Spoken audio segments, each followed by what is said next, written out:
ko mi je one tajne šifre na mom putu pisao. Ne jako glupača, sam se drugim vidno patila, a ti si bio onaj rubac što mi je suze brisao. O mili moj, onda si rekao da me voliš. Ja sam te gledala pogledom naštrim. Ko? Ovaj ovdje? Al to te nije spriječilo da me jako strasno poljubiš. Pa meni dođe, hvala Bogu, da i ja tebe poljubim. Jer ti si bio moj princ kad sam bila mala, tebe lako volje, tebi sebe sam dala. Da me čuvaš, da me maziš, da me paziš, da me ljubiš, da me ljubomorno gledaš, da me nikad nikom ne daš, mili moj. Sad bih se s tobom malo ljubila i ispod tvog ramena učulila.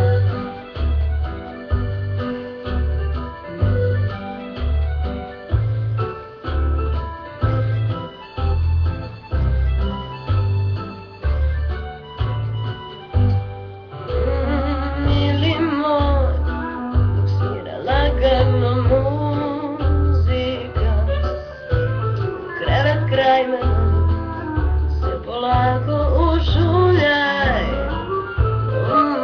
pa mi šapći razne stvari, pa radiš što je logika, jer samo ti me činiš ženom, ženom lijepom nasmješenom. Ti si bio moj princ kad sam bila mala, tebe lako volje, tebi sebe sam dala.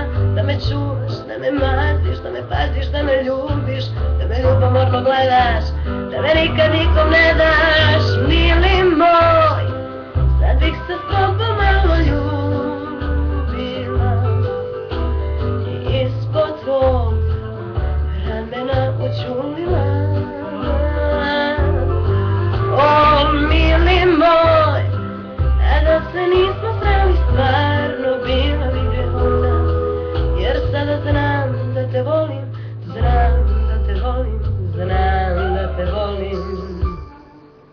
On je bio njen princ, kad bi bila mala, ne me lako volje, njemu sebe je dala. Te čuvaš, te maziš, te kako te ljubiš, te ljubomorno gledaš, te nikad nikom ne daš. O, mili moj, sad bih se s tobom malo ljubila, ispod tvog ramena učulila. Mili moj, ma da se nismo sreli stvarno bila bi grehota. Jer sada znam da te volim, znam da te volim, znam da te volim. Znaš kako? Više od života.